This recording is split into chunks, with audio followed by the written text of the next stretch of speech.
And welcome to episode number 18 of You Can't Say That. It is myself, Sam, and Joy here again.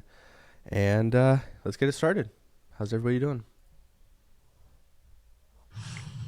It's a great morning. I'm killing it this morning. Good. Yep. I'm just wondering why I have headphone mics and you guys are rocking the awesome mics. Because I didn't have What's up with that? Because I didn't have the clip. Okay, I'll go with it. Oh, is that why you were looking for it? Were you going to take that to him? Yeah, I know. Gotta snag one out of Thomas. Yep. All right, we'll make it happen. Hey, so where are we at with our where are we at? What's up? Let me make sure I have the chat open. Class. I mean, there was exam yesterday, right? Oh, we did the coronavirus. Oh, it was so funny. It was funny because, or at least with yesterday's class, the half of it, I was just watching the video from that class of last semester. I did that class last semester? I don't know if it was last semester or another semester. It was previous time. It was like there was two. Yesterday there was a white girl and the white guy. Did they both of them have athletic like backgrounds? Because the video I watched from whichever semester it was like two black dudes. They were both athletic. One was Canadian. Oh yeah, those are those two football players. Yeah, that was a year ago. And like most lectures, it's always interesting to see or to recognize a different approach. Like me and Jordan were out and we were watching. And I think when it got to the point where you were asking about, like, can you explain this picture? Like, why are all basketball players black, or the cost or something about that? But we both like caught on to the way you use black. And it was funny because first we watched the little black section on the side go like, one girl was like, no, there's Jamaican, they're Kenyan. And in my mind, I turned to JD and I'm like, yeah, I think he did that on purpose. Because I also chuckled when you said black. And I'm like, that's so... I think you did that on purpose. But that was cool. And it was ironic because I had just watched the last video, the video from last year. I did it on purpose, actually.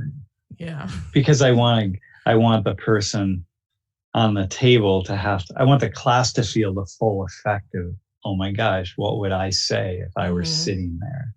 Because there's not hardly anybody in sitting in that, I'm sure there's nobody in that classroom who hasn't asked themselves that question.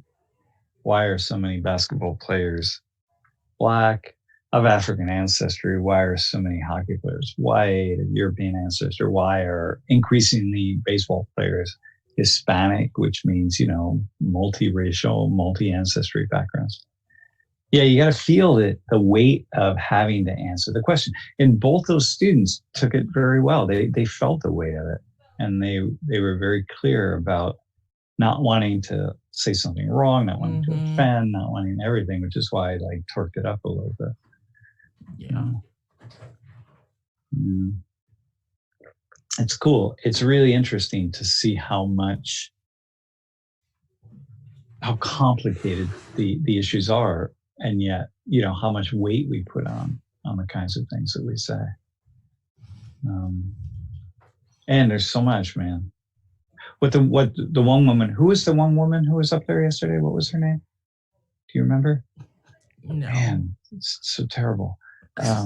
But she said the piece about certain muscles are and I'm like, well, I didn't answer that well enough. When somebody says something like that I'm like, I always I'm trying to answer it in a way that it doesn't appear as though I'm smoothing something over, and yet it feels honest, and yet I got to reveal my own ignorance but what I have read is that, that's this idea that people have of certain people of certain ancestries have certain muscles, not more or less muscles, but certain kinds of muscle. And no, that's a theory. It's a thing people put out there to try to explain, but it doesn't in any way appear to be true. Although there are certain differences in people, but it's really difficult, man. But again, I don't know. Like I don't have time in the moment to jump on my phone and say like, hang on, I've read this before, because there's not much that we talk about that I haven't read something about, but I can't always remember it. No, I usually can't remember it. Yeah, that was cool. Yeah, it was a good discussion. Yeah. It was one that it's hard to get a whole class out of. So doing it yesterday for like 35 minutes or so was nice. But it was a lot of energy in that room, man. Like, dang, it's sometimes hard to keep people. Like, I don't want to silence people. Like, I don't want to silence the noise. I know that people in their seats, they're not talking about what they're going to do that night. Like when I do a class like that, when we have a class and with that sort of topic, I know that nobody's talking about. They're not just chatting. Like, hey, what are we going to do tonight? That's not going on, man. I've like started something, and they're actually answering the question. They're talking, right? Yeah. And so, definitely noticed that more too.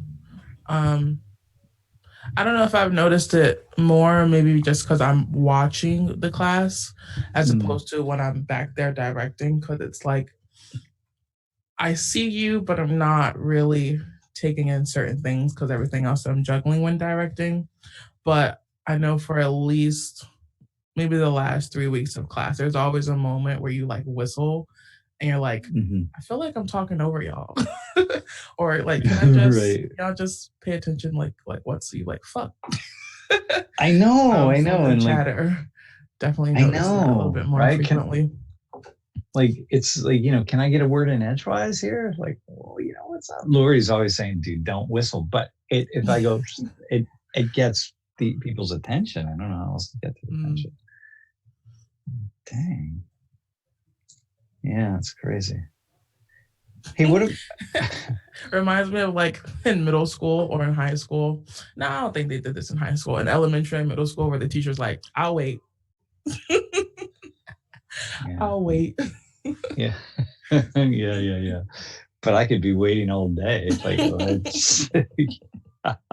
the problem is, I would be that person in my seat who's endlessly talking. If I was sitting next to someone who is a thinker, I would be endlessly talking in that class.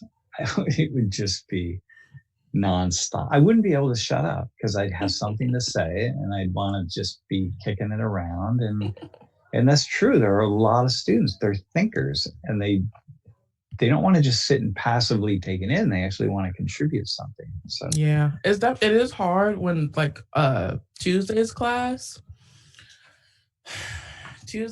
was one of those classes where it was like, okay, they're going to sit here and be like, I don't think they were talked at for 90 minutes. It was just like, they're just listening to this conversation.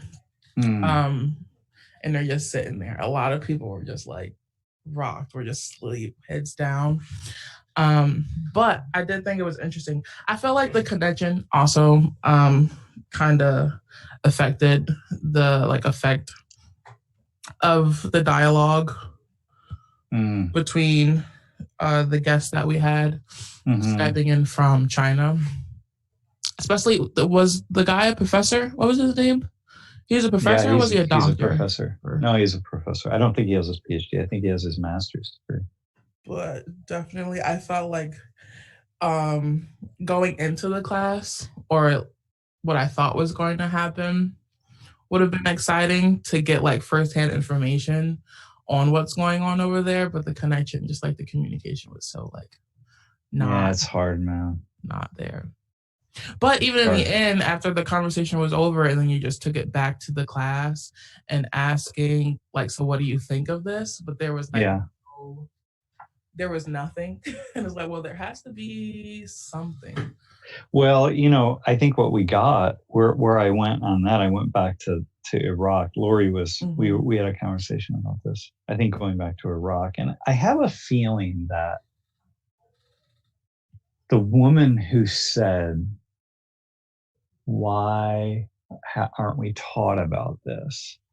I think that she really revealed and I'm certain of it, the feeling of the vast majority of people in that room, which is like, I've never heard this before. I've never thought about this before. I've never had any idea that we started a war to steal other people's oil and we destroyed a society in the meantime.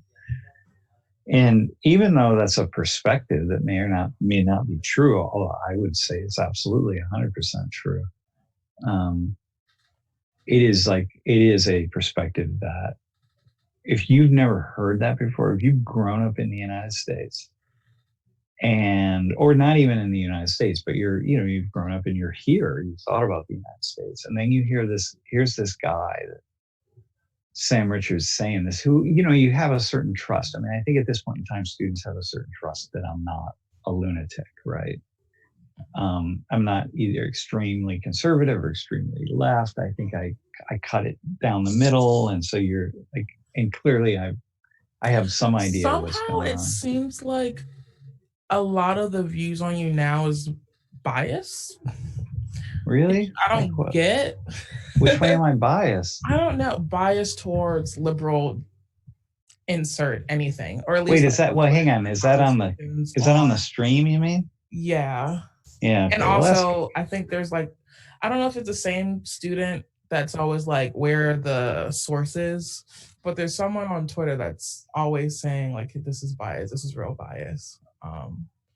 And I think you tried to address that again with class last Tuesday or Thursday on like defining fairness class after the cringe class. Yeah. But yeah, it was even at that class, it was still like bias. This isn't fair. You're always pushing one way, which I don't understand. But. Well, I think it's a lot to do with the fact that people don't know a lot of these things and they think that they do. So for instance, I remember everyone was like, well, we went to Iraq because of terror. We went to the war on terror. Yeah. And it's just like, well, actually we didn't. You're just confusing the two incidences together, especially since ISIS became a thing, because now you're going to attach ISIS with terror. Oh, well, I guess Iraq was always a place where terrorism was. And it was like, well, actually, let's go ahead and look back at the history.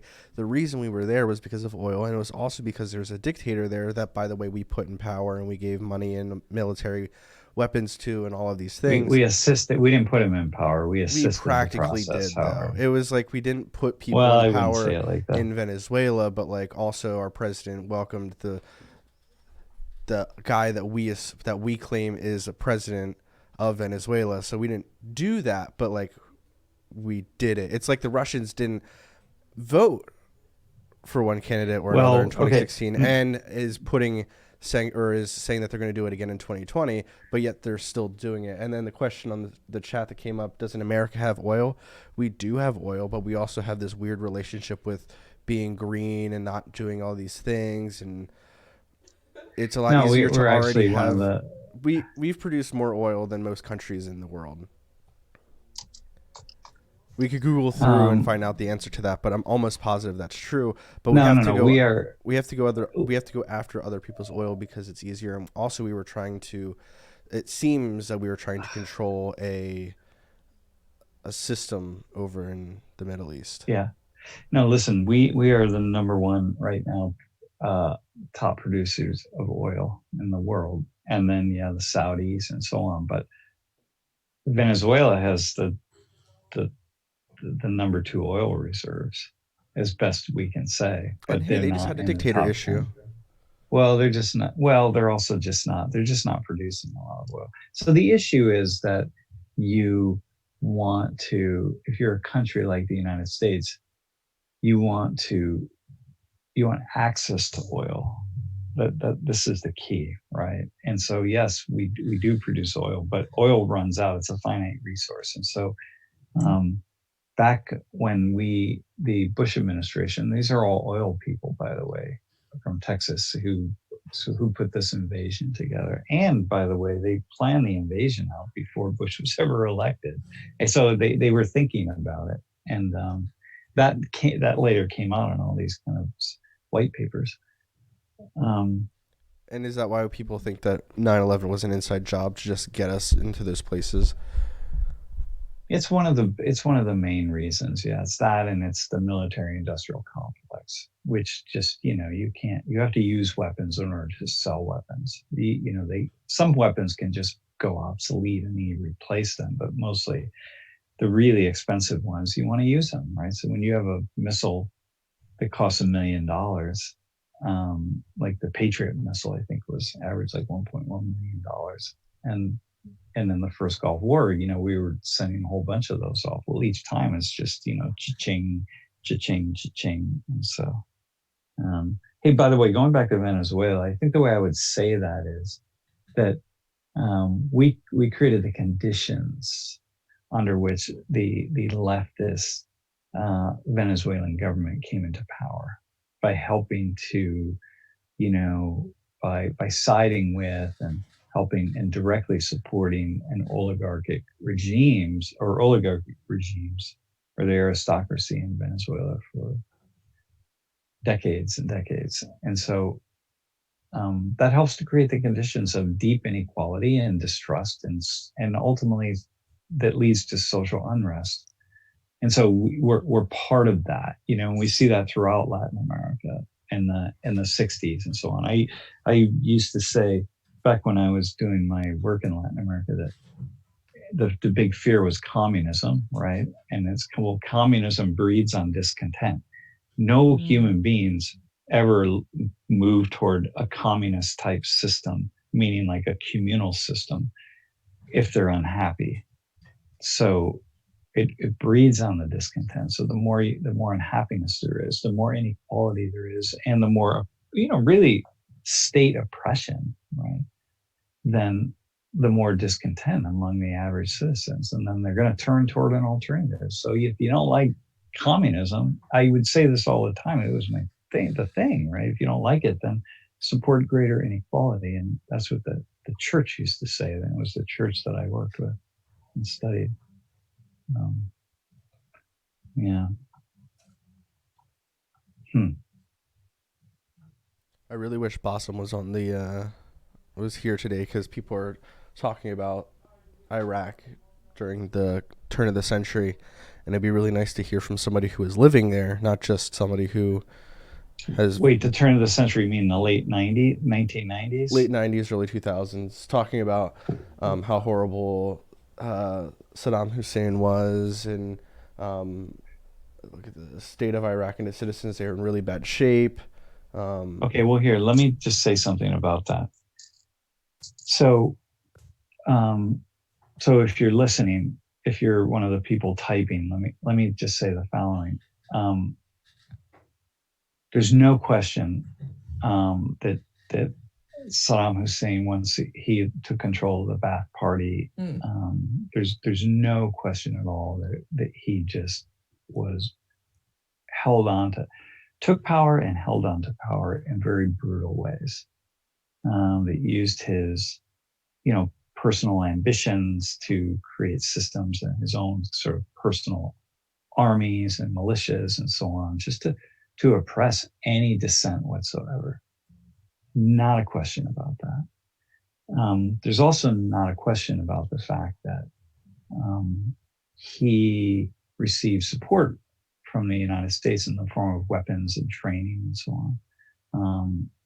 All the while that he was doing that. That's as well when he was at war with Iran. We even though Iran was our enemy, starting in 1979 when the left groups overthrew the Shah of Iran, who was our ally, who also had a brutal regime and the secret police. It was called the Savak. It was just it terrorized the people. Very, very Western, very modern. Iran was a very modern society. So you can look at photos of Iranian women in miniskirts and all sorts of stuff, right? So very secular. Same with Saddam Hussein, by the way, quite secular. But both really pretty brutal regimes and anti-democratic. And the United States during the Iran-Iraq War, even when Iran was clearly our enemy, we still secretly sold them weapons. Ronald Reagan did. This is the Iran-Contra thing. So we were supplying weapons to both sides of this war, right? But with Saddam Hussein, for sure. And there's like this really great photo of like this the meaning that Donald Rumsfeld, there are lots of people who later were part of the Bush administration who had met with Saddam Hussein. So, like these dictators can be brutal, but as long as they're supporting what you want, then it's fine. And that was very much the case with Iraq. And by the way, having been in Iraq and having spoken with many Iraqis about this, the kind of sentiment on the part of average Iraqis is that, and I think it was Bassem's friend who said this, one of his friends, maybe it was Bassem, but the common sentiment is that Saddam Hussein was like a scorpion. You just leave it alone. And if you just leave it alone, it's not going to sting you and you're going to be okay. Now, that's not the kind of society I want to live in. So, Joy, you could say for you, it's like, well, just leave the police alone. Just don't do anything wrong and stay away from the police and they won't hassle you and so on and so forth, right? So it's not really the world I want to live in. But it is a world nonetheless that it does build a layer of complexity in it. And if the Iraqis were so oppressed, so horrifically oppressed, then why was the U.S. supplying training to Saddam Hussein's military? Why did we supply weapons to them for years? And why did, even as far as chemical weapons that the Iraqis used on the Kurds in Iraq, which also is documented, like where do you think they got those? And so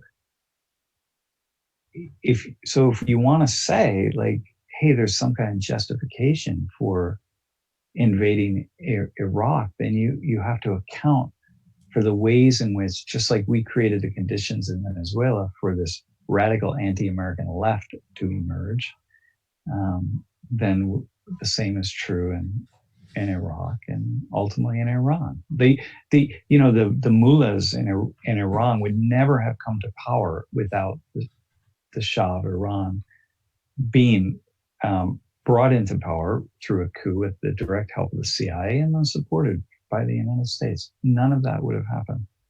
And so we wouldn't see this radical, this kind of, this kind of Islamic state of Iran these days. None of that. There would be no Ayatollah. It just wouldn't be there. It would be a democratic nation, but it was very anti-democratic. So, and that wasn't a problem for us. So you can't turn around now and whitewash it and take away. It's not that the Iranians and the Iraqis also don't have some responsibility, but you can't whitewash it.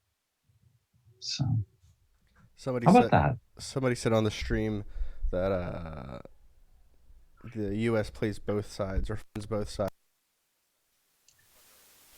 Yeah, we very much played both sides. Well, every nation does, right? I mean, people play both sides. It's not just us, right? So my point. Clear that. I was just going to say my point was more so just a joke because the Americans will fund whatever side we need to do whatever we want to get done. Like when we, back in the 70s and 80s, when we were still fighting Russia, we gave money to people in the Middle East so that they could fight the Russians because they were in a war with Russia and we were helping them with a proxy war. And and so and then those governments ended up taking our guns that we gave them and turned it on us. Well, okay, so but to be fair, if any nation, most any nation that has the ability to do that and is looking out for itself will do those kinds of things.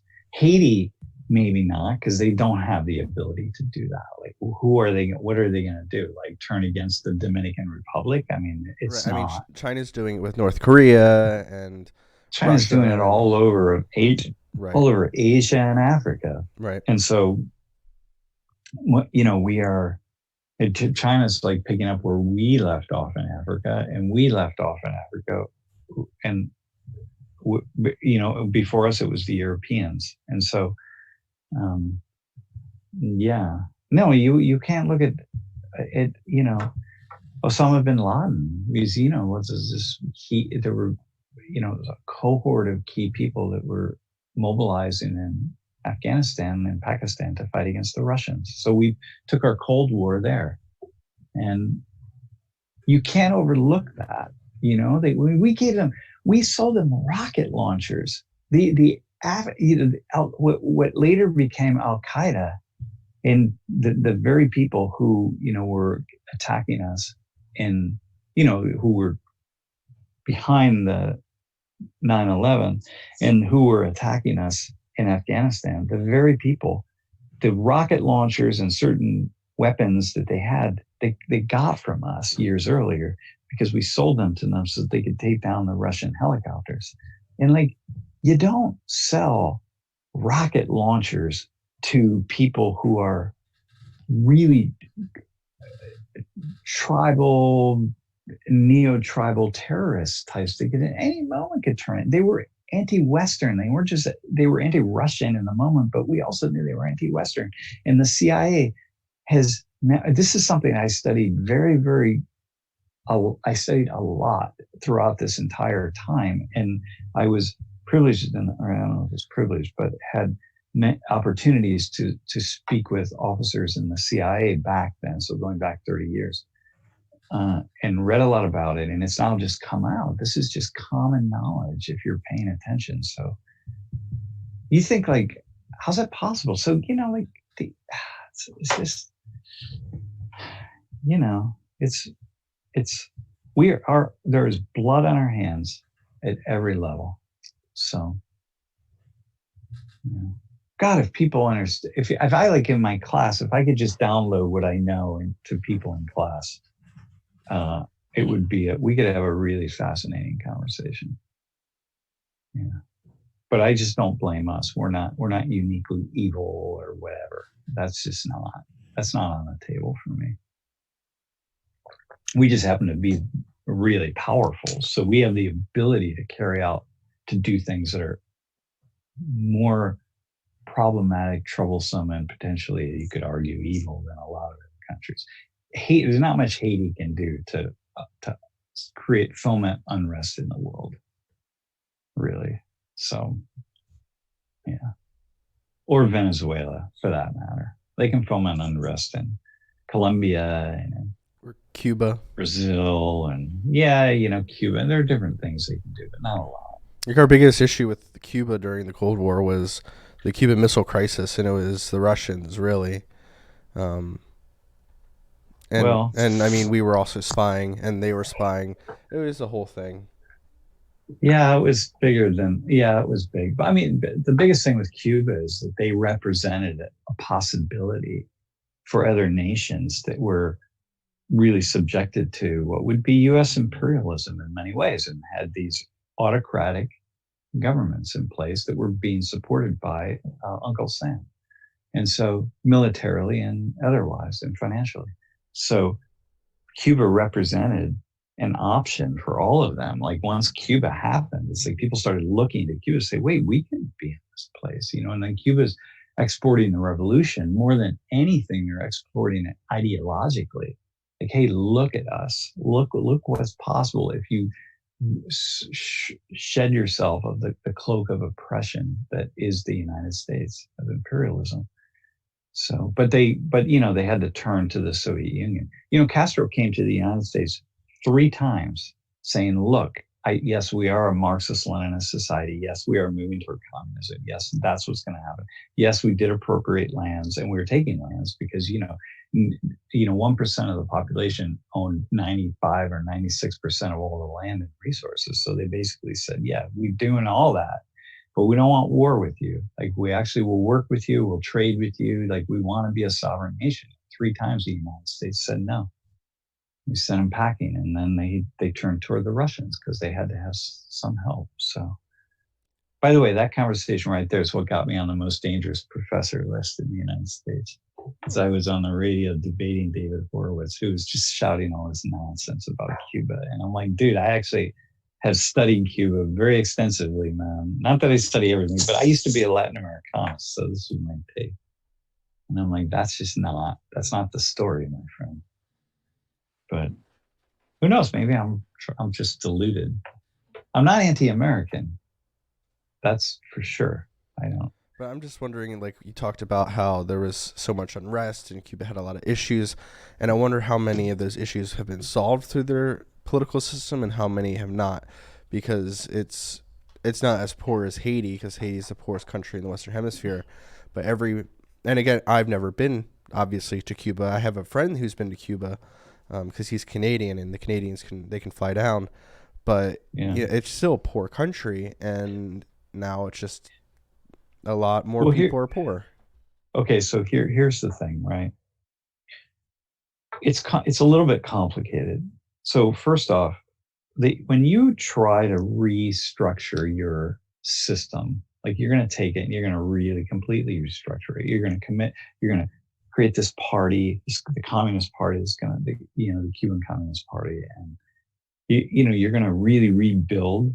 You're going to try to do it really fast. You're going to completely screw things up. And then suddenly you have a new elite that comes into power, and it's the people who are supportive of Castro, and everybody else are not, right? So they become the new elite, and then you have a new oppression. You have a new power source. It's going to be a pyramid, right? So you get rid of one pyramid, we destroy it, and then we build another one. It's just different people on top. And so that the attempt to try to do that very quickly is what really just created problems, but they had to, right? Like there's a way in which they had to, because they had to fight against the United States, because the United States was immediately trying to overthrow Cuba. That's what there's this invasion called the Bay of Pigs invasion that was really settled everything. That's the thing that finally turned the Cubans toward the Russians. Yeah. So, so it is but their healthcare system was phenomenal, man. Their education system's phenomenal. 98%, 99% literacy rate compared to other countries today? In Latin America. Even today. So compared to other countries in the late 60s and 70s and so on. They just did. It was just phenomenal what they pushed. I have friends who went to Cuba for operations because the medical system in Cuba was so much better than the system in other places, including I had two friends here in the United States who could have gone different places, and they had operations in Cuba because it was superior medical system or medical treatment than what they would have gotten. So the Russians really treated Cuba very well, gave them lots and lots of foreign aid and helped to build up a system. But again, there was a lot of it's like Saddam Hussein, you're either with us or you're against us. So there's a lot of oppression on the part of the Castro people, the supporters of Castro. They didn't accept dissent. So it's clearly not a system that I would want to live in. But if I'm poor, I would hands down choose that system over the system of Batista, who was the general who was ruling Cuba before Castro. Hands down, not a question. And the vast majority of Cubans were poor. I think that's the big argument right now in American politics with our current presidential campaign going through with Bernie Sanders. It's like, I could see a lot of similarities. Not that he is a communist. He claims to be a democratic socialist, whatever the heck that means. But well, there isn't. I don't even know what a communist means. It has no meaning. None of it has any meaning whatsoever. So. What do you mean by that? Because they all have meanings. It's different systems in which the government prioritizes the private versus the public sector. And in communism, there is no technical private sector because everything, for the most part, unless if you're in the elite class, because you do everything that you need to. Except there's always a. Yeah, okay, but listen, man. Except there's always a private sector because human beings. So, hey, Joy, I'm going to expect you to weigh in a half second with a question. Okay. So here's the thing, man. So the Russian system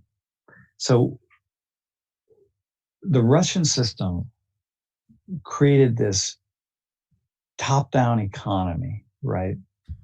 whereby it was a planned economy, and the Russians would go in these 5-year plans and then 10-year plans. But the 5-year plan was really everything. You have to plan it out. And mind you got to plan everything out.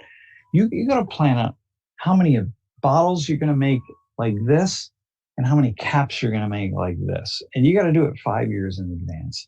And then you got to plan out, I'm going to make this coaster right here. You got to plan out where you're going to get the leather, and then you got to plan out where you're going to get the thread and how much of it. And now imagine that you're like in this major building with no computers, by the way, okay? No computers and very limited communication abilities, right? Because we're starting in the 1940s with this, and then it really peaks in the 50s and 60s. But very limited communication because you have telephones, right? You plan, look around you, look around the room, look at everything that exists and where everybody is right now. Imagine that you have a planned economy. You have to plan out every single thing that you can see and look out the window, everything you can see out the window, every job, everything.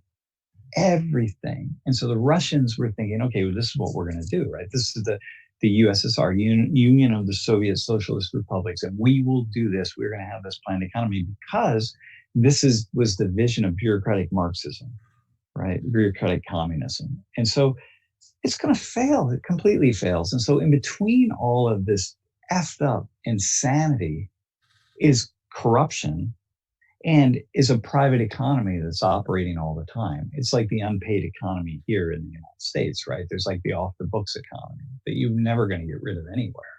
And so that's in operation. That's going to be in operation every single economic system anywhere.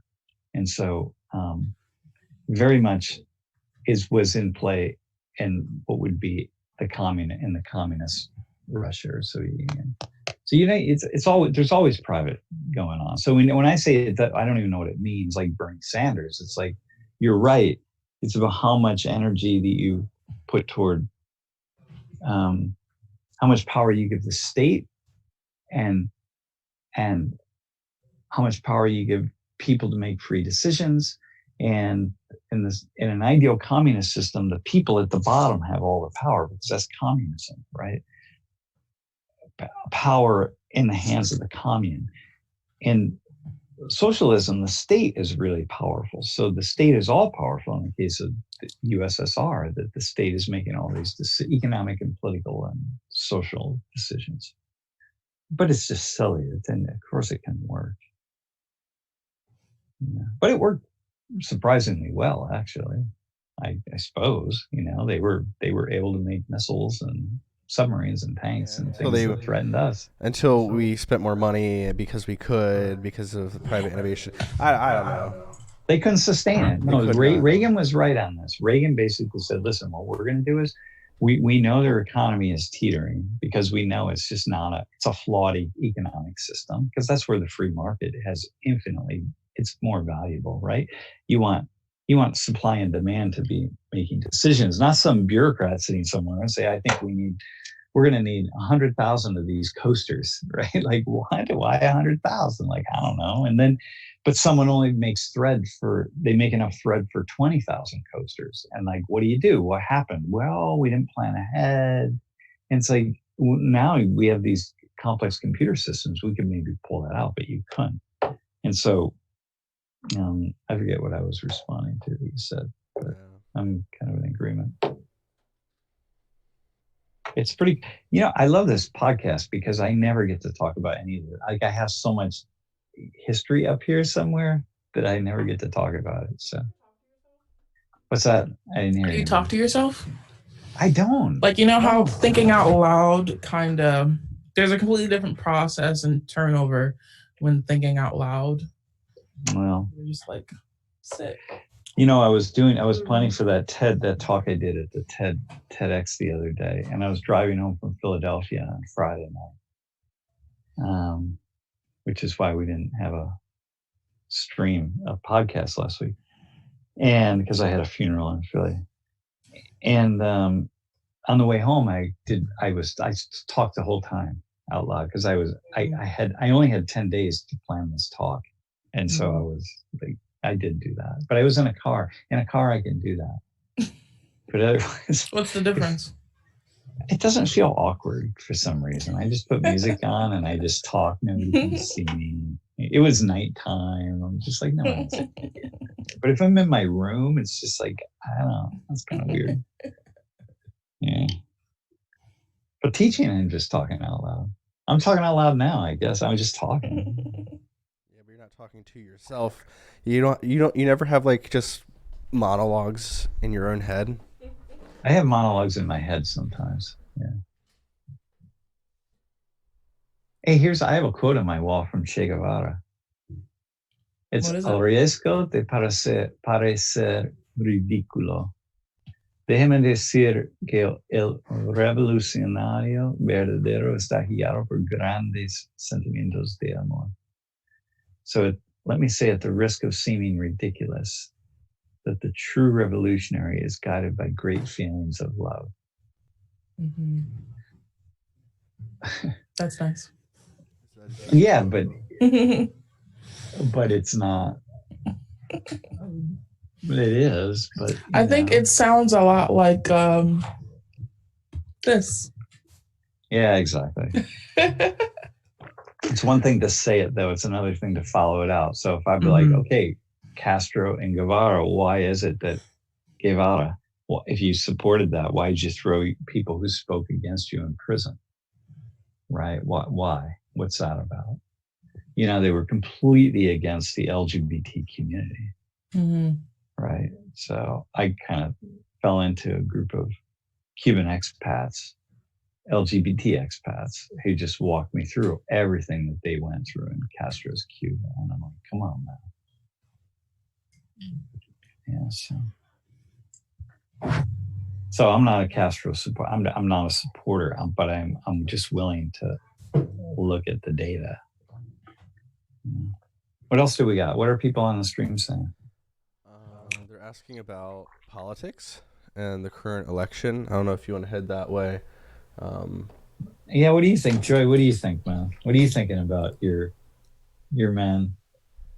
I'm actually gonna wait before you answer. I'm gonna put I'm switching screens to the current map of the Republicans and Democrats that are running for president, because there are more than one. There is more than one Republican. So go ahead, Joy. I'm not really paying attention right now. Honestly, the most awesome. Brendan comes and talks to me about it, who also was looking forward to the podcast last Friday, because last week's class, or Tuesday's class anyway, was probably the most headed in the most political direction that I think I've ever seen you do. Which one was that? Last Tuesday. When you got the students down and they were like defining, it was like you ask for people who are like in your group of friends, you're that person that's arguing over whatever things. It's not really so much that you agree or disagree, but you just ask for people who felt like they were a little bit more familiar. Defining conservatism, or what are the stances that people and going around the room. Oh yeah, that was pretty cool. That was fun. Liberals versus conservative stances. But so I think, when was the debate? Something about Bloomsburg came up. Whatever's going on in Iowa with the count and the way that the tallies were being released. And a lot of our conversation is about, I think he really supports Bernie. And a lot of the conversations about basically the biases against Bernie and the extent that certain reports will go to like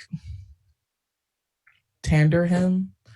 I think one ridiculous thing he talked the most to me about was some report on a hypothetical question of which candidate is more likely to help you if you passed out in the middle of the street. And the guy was like, absolutely not Bernie Sanders. And then it was literally like, these things has happened in the past of a woman fainting in the middle of the street and he helped, or someone passing out in the middle of a speech and him stopping. Basically it was just like, no, we have real life examples of this exact very unlikely scenario, and who's the person that it's happened to who jumps out of their way to help someone? It is Bernie Sanders. That's so funny. Oh so my god, dumb. I'm not gonna vote for the leader of the free world by if they would help me out if I was on the side of the street. Are you kidding me? Yeah, how do you operationalize that? That's really funny. And just conversations between Bernie versus Elizabeth Warren. He got like the text from the groups that are out there, like, "Hey, can you promise that you'll vote for this person?" And he responded. And he responded like, "Oh no, sorry, I support like the true progressive candidate, and Elizabeth Warren is not progressive." And they've kind of just been going back and forth, and he's been posting screenshots on his Snapchat of just like going back and forth with whoever this poor person is. Because I used to do the same thing. My freshman year when it came out, I canvassed for Next Gen Climate, which is basically, well, this is before Tom Sawyer was running, but that's like his initiative that he's been funding and stuff towards educating people and putting efforts towards voting for climate support and just being more green. So like I get it. And you go in, they give you a laptop, they'll give you a phone, they give you a list, you have a quota of people that you're supposed to meet, of registration you're supposed to do, people you're supposed to calls that you're supposed to make, and you have a script that you follow. And this poor woman, in which he honestly didn't even expect her to respond in the first place, but they've been like going back and forth for like, this has been going on for the past 2 days. Oh my god, I can't. It's hard for me to keep track. I've been spending my free time listening to podcasts in the political scene because when Obama was elected or was running for president, I would only listen to conservative talk radio. And then when Trump was elected or was going through his process, I was only listening to liberal.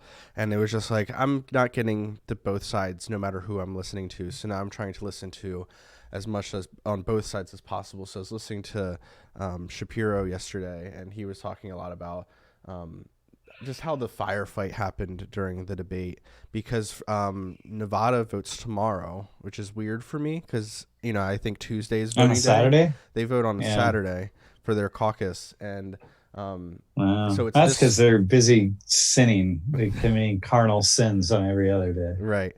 But then it's going to go to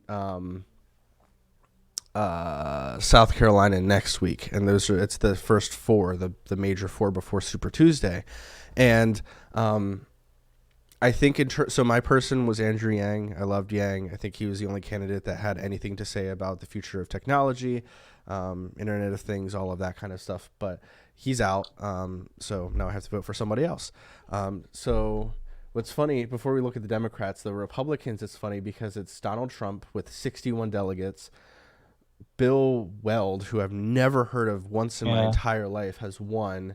And then Governor Weld. Then Joe Walsh, who I think works for the Blaze or for the Daily Wire, one of those two. And then some other dude who I've never heard of.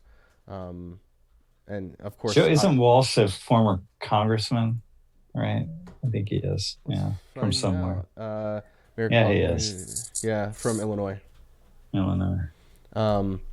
And then obviously the Democrats currently, Buttigieg is in first with 22, with one delegate less as Sanders, and then it's a huge drop off to Warren, Amy Klobuchar, and then Joe Biden. There's 8, 7, and 6, and it's astounding to me when I hear all of these candidates, prior to any of these caucuses coming out and all those little polls. I don't know who's conducting these polls and who is answering these polls, because it was Joe Biden by like 20% for the longest time, and he's never won one of the caucuses ever, like at all. I think Pete, for the most part, is going to fall out. I think he's not going to do so well in the general election. I think Bernie's going to be the candidate, and I think the Democrats are going to lose. Because, especially, they're 100%. Pennsylvania is going to go Republican, 100%. Well, listen, man. So going back, and the other people, I don't think are going to have any actual footprint in the race after. And Bloomberg has no actual shot, I don't think. All right. So just saying a quick thing on the polls. It's increasingly extremely difficult to get accurate polling, to do accurate polling in the United States about politics. Because people don't want to answer.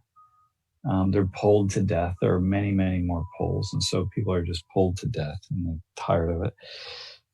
And B, it's hard to get a random sample of folks. And like, how do you do that? Right? You set, it's like this, you have to go after some kind of purposive, like this, a sample that it's just incredibly difficult.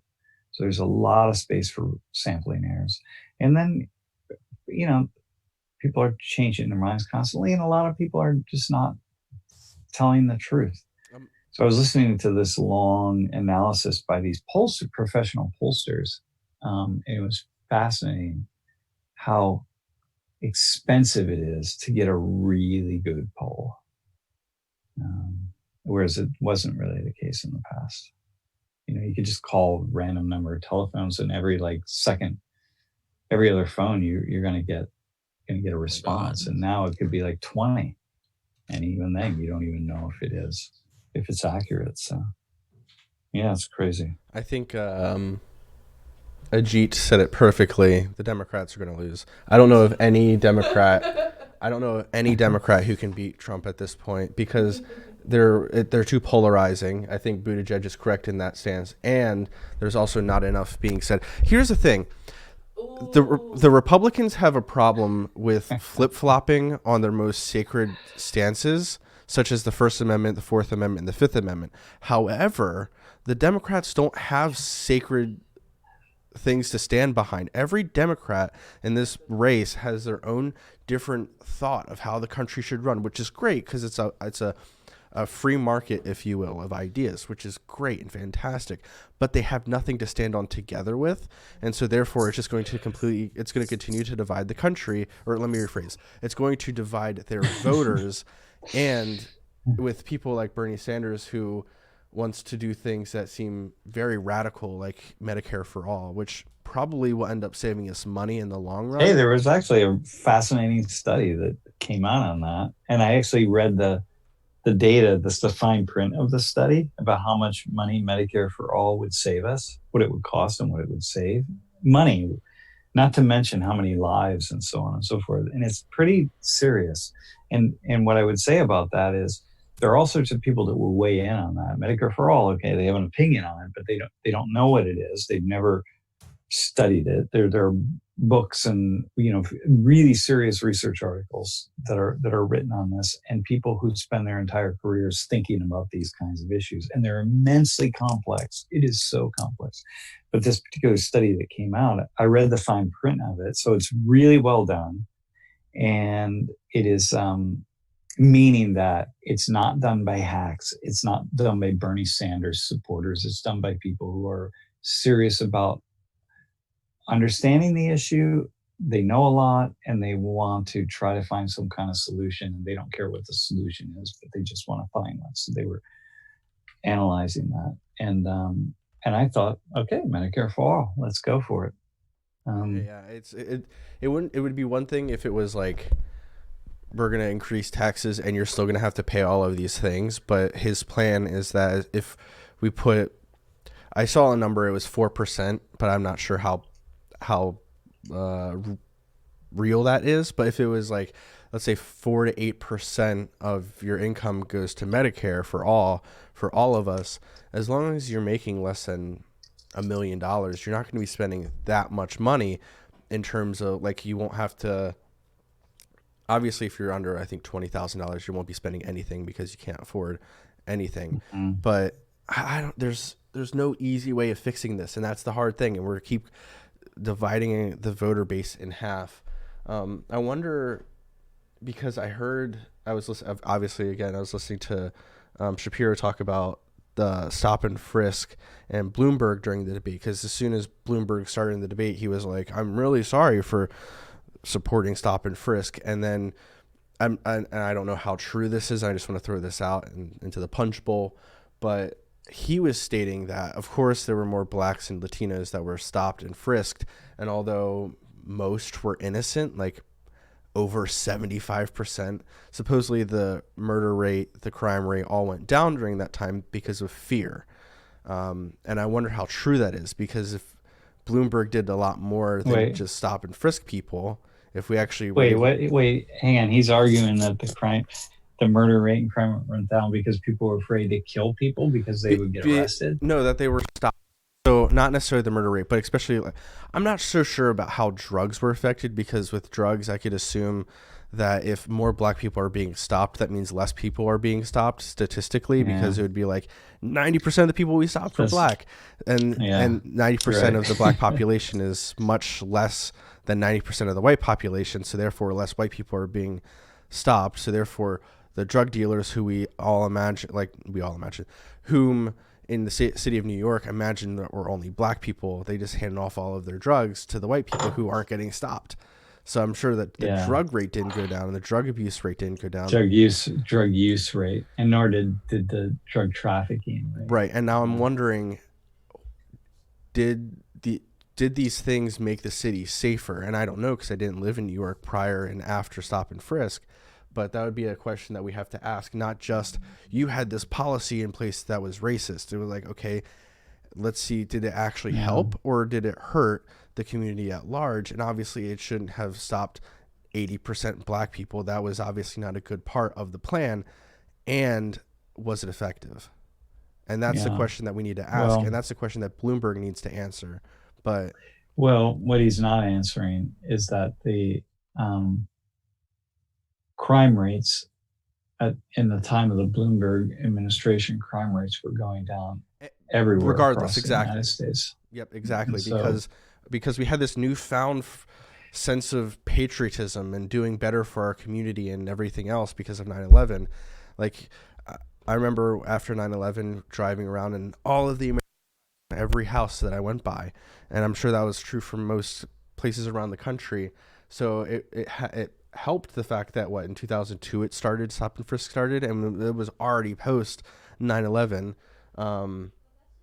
And I'm looking at New York's CLU website, and it's 82, 87, 89, 89, 90, 87, 88, 88, 86, 88. These are all percentages of people who are innocent.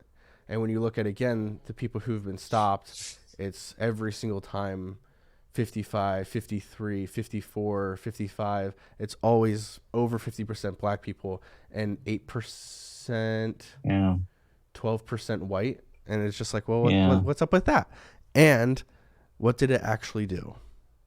Yeah, well, it's pretty clear that... And for you saying that New York's crime rate was already going down is also something that I didn't consider, because I was born in 95, so 9/11 happened when I was 6. I don't really remember what was going on in the world when I was 6 years old.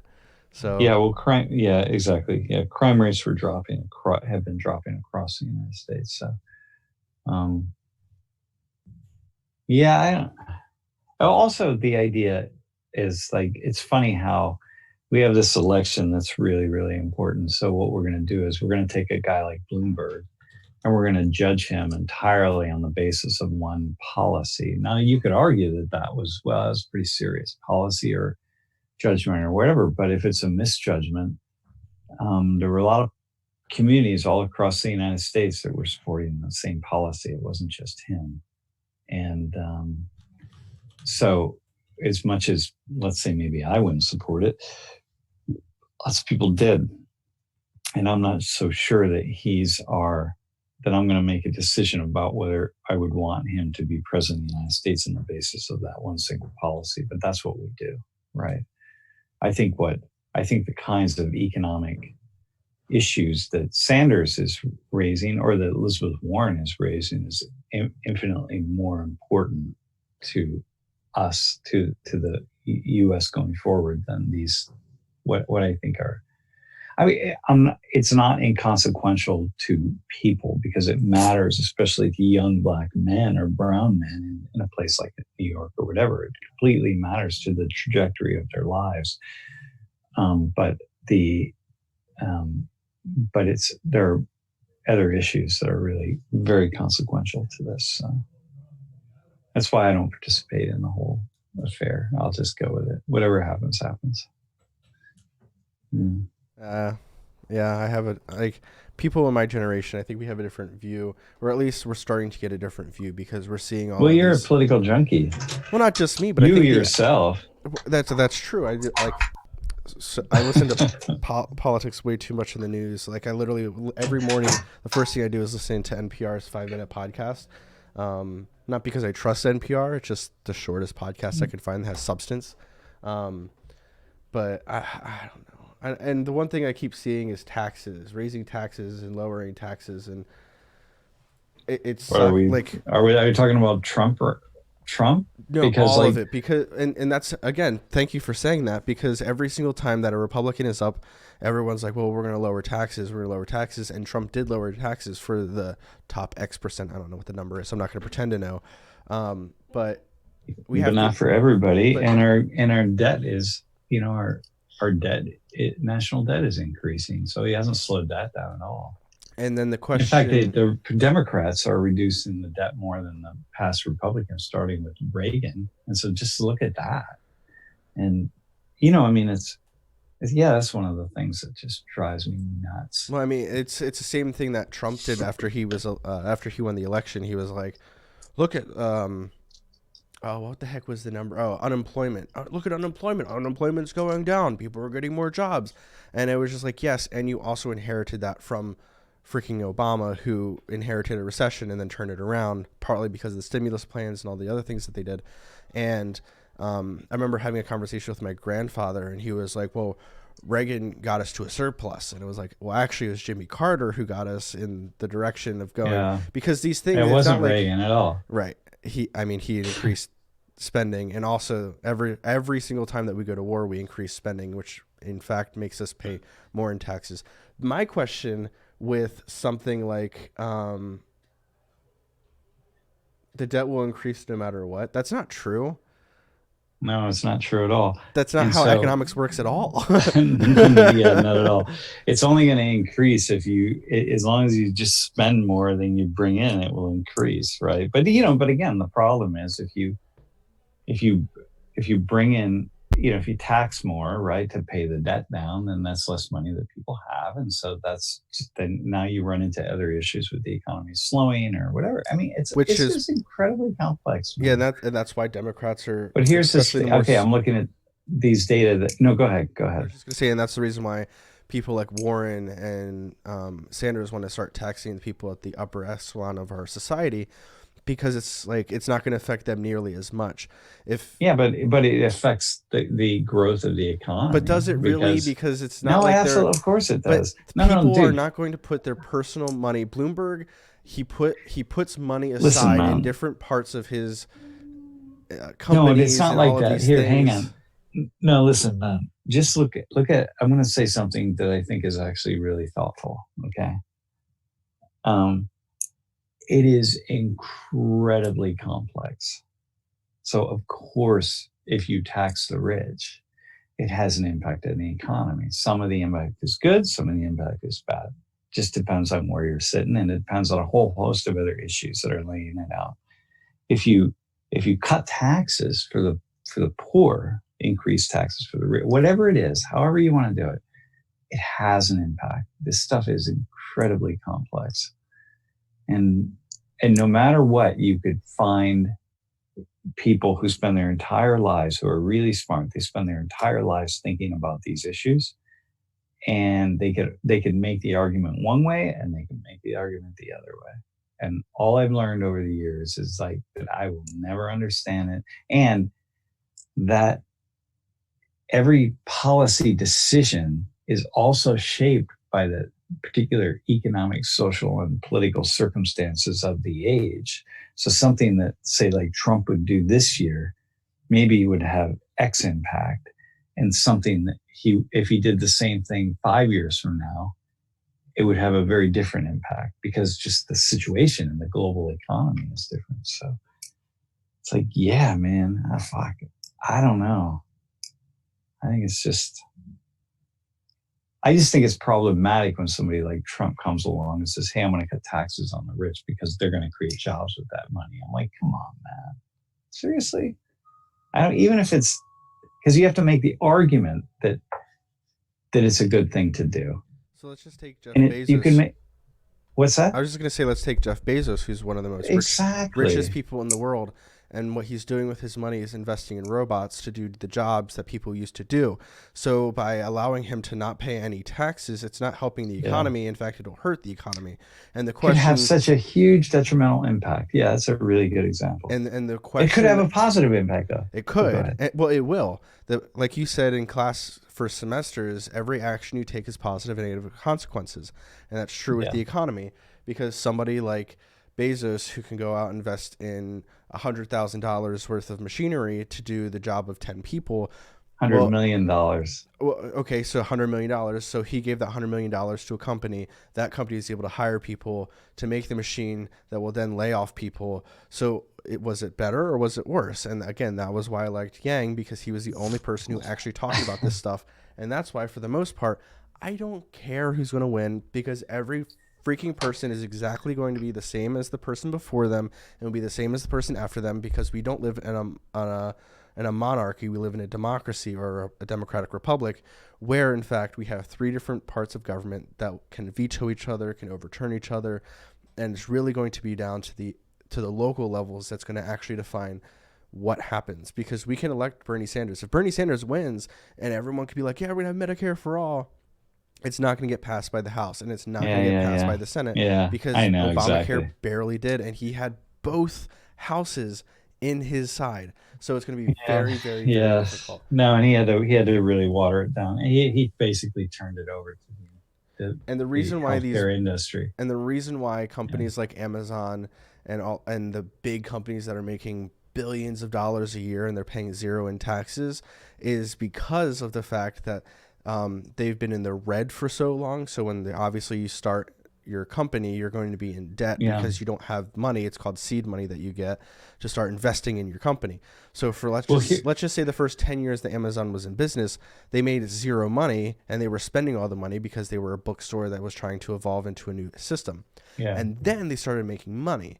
But in order to keep their taxes lower, Bezos increased the amount of money that people such as himself, his board members, his investors, and some of his employees were getting paid as business expenses, which kept them in the red. So Bezos, although he has billions and billions of dollars, to the point where you could take $5 million from him and he won't even notice. I guarantee you he wouldn't notice. Michael Bloomberg has what, $6 billion or no, it's like $60 billion. His enterprise, He spent what, $400 million. He still has $60 billion. Yeah. Like it takes. Listen, man. That's the problem that I have with our current system of taxing.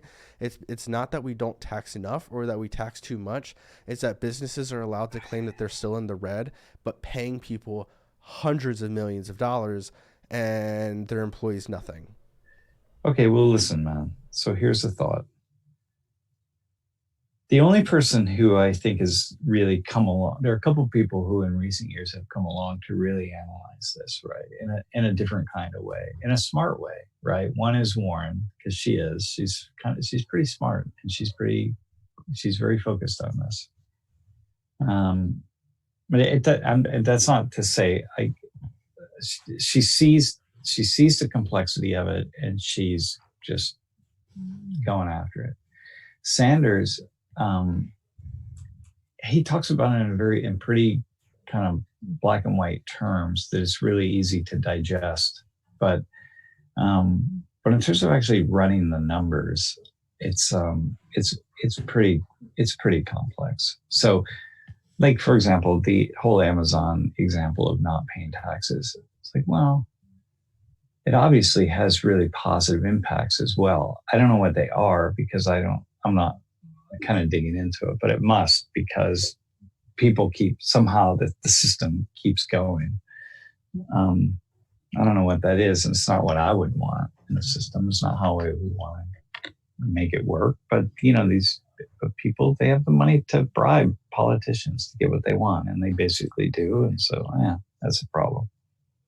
I just sent an image. I'm showing the live stream. It's the 2020 presidential candidates by net worth. And 1 second, I can't find my mouse. And obviously, in first is Bloomberg at 61.8 billion, and then Trump at 3 billion, Warren at 12 million, Biden at 9. I thought Trump said he's worth like $10 billion. Well, that's what he says, because he puts a lot more weight into his name than he's actually worth. But let's just go ahead and say it's 10 million. So he goes up to what, the first line? No. I think he's not worth. There's no way he's worth that much. So whatever. Everyone's giving crap to Bernie because he owns 3 houses. Most people who are in Congress own multiple houses because they have multiple places to be. He's also old, man. That dude's old. He's had a lot of time to accumulate a lot of resources. My God. And he's only the third person on the list. He's in third to last. So look at that. Million. And Amy Klobuchar has 2 million. And Pete Buttigieg is the only one that has the modest income of $100,000, which is still more than most people will make in their lives. So, not true. Well, okay, yeah, you're right. Most people around the world, that is also true. Yeah, because you can make $100,000 throughout your lifetime, but you're spending $998,000 of that. It's not going to be, or whatever number I just said. Yeah, no, I think it's true. Around if we zoom out and look at the globe, yeah, that's pretty intense, man. How do they make all that money? How do people make that much money? I got to get in on some of this. Why aren't I making money? It's a lot to do with stocks and investing, and also taking risks, and that's another thing that we talk about in class, and that Shapiro talks about. Yeah, exactly. It's a lot to do with it's luck also. Financial literacy. The financial literacy, my friend. Yeah. All right, listen, what else do we have? Because I got to take care of a couple things, man, before we have a staff meeting. True.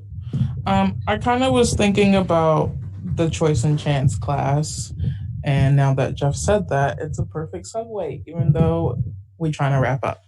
But I was thinking about the choice and chance class, and that whole thing. And that's why I said financial literacy, because it's literally, when you were talking to Michael, that was a lot of his background, or for him, he was one of the students at the top of the step. And I don't think we got a lot on the background of the girl's parents, the one with the Model 3 Tesla. But Michael was saying, like, his family came from the poor and grew up, which is why. And it made sense when you're like, well, no, he didn't say they came from the poor. They came from a poor country. But like the way he values money, or kind of like, just because you should doesn't mean you can. And when you're like, I thought of that when you asked them about the kind of cars that they have or their parents have. Yeah. And the fact that he said, like, I have a 2006 something. And it was like, oh, well, then that makes sense. The more he spoke about how his family still shares and try to implement and give back to their family back at home. But specifically his relation and why he's here and studying in school from that upbringing and relation is finance. Yeah. It's just like financial literacy. Dude. And then that conversation conversation in that class, or something that was kind of getting misconstrued, was you were saying how the poor commonly, no matter what you do, are still going to, on average, come to this average. And I think what from my interpretation was, it's like a matter of the resources that are around you, and just like your upbringing, whether you are informed on these certain steps and things that you should do, like investing in stock.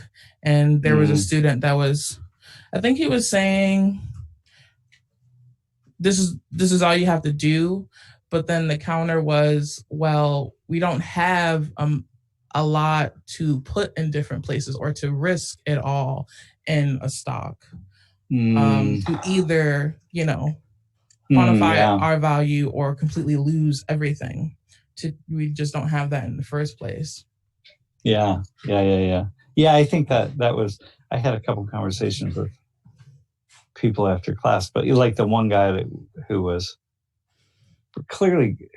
sitting kind of near the stairs at the top, who was pretty conservative, I'm sure, but made a very liberal argument. It's like, well, poor people can't invest and da da da. I'm like, well, that's what liberals say. You know what I mean? Which I thought was kind of interesting. Yeah, it is. Yeah, the choice and chance, man. You got to see them together. It's all in operation. Phew! Holy smokes! Yeah, that's cool. I like that you went back to that. I forgot about that. I miss sometimes seeing really what's on the stream. Like if I could be watching the stream as I was talking, I could say some things. I'm wondering how valuable it would be for me to have a big monitor in the front of the room that only I could see facing me. On the floor. Or you could put the stream up there. Jeff's like, this is not new. But you could highlight certain things that I should respond to instead of putting them up for everybody. Yeah, that'd be cool. Because then I have to turn around and then I have to respond. But I could just respond if I wanted to, but I wouldn't really have to. Hey, listen, man. Thanks for the conversation. To Jeff, the political junkie, and you see Jay, who keeps bringing us back to the class, which is good. Thoughts and prayers, or whatever you do, for Germany. Arnika said that ever since we've had our class, Germany has been going through a really different and difficult time. So, you know Arnika, what? We hope that it gets better. Yeah, Arnika, I just was listening to your interior minister this morning say that, this right-wing extremism, really ultra kind of right-wing extremism, is the most dangerous thing in Germany's future.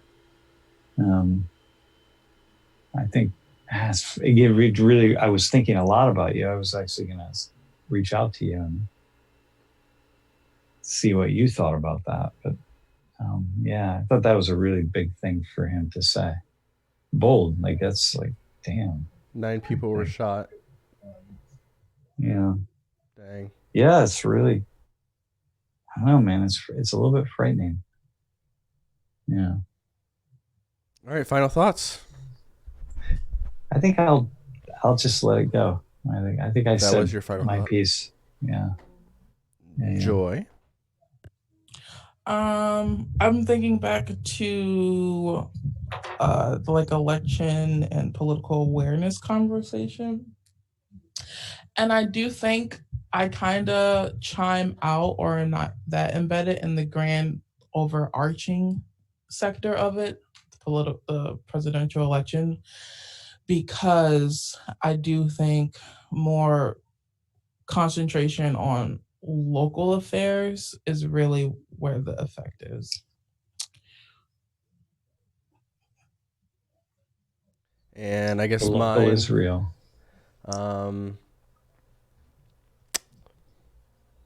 Let's just see how this plays out.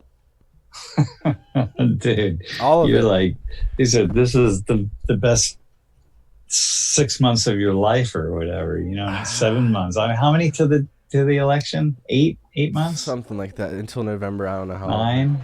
Yeah, 9 months almost. Oh my God. This is big. 8.5 months.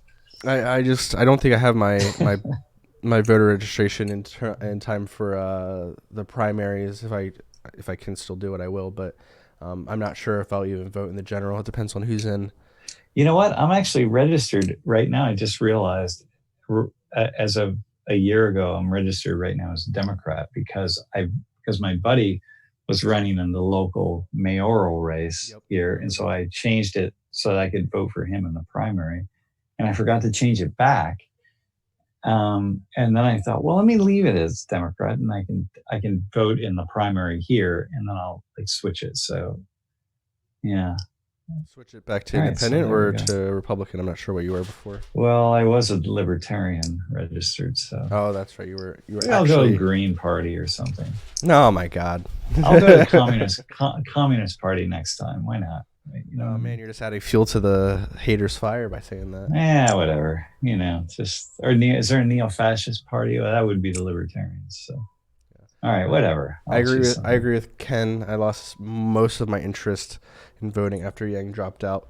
There's no candidate that's hitting actual issues that actually matter, because it's all throwing poop at one candidate or the other until we realize who has the least poop on them, and that's the candidate that takes over.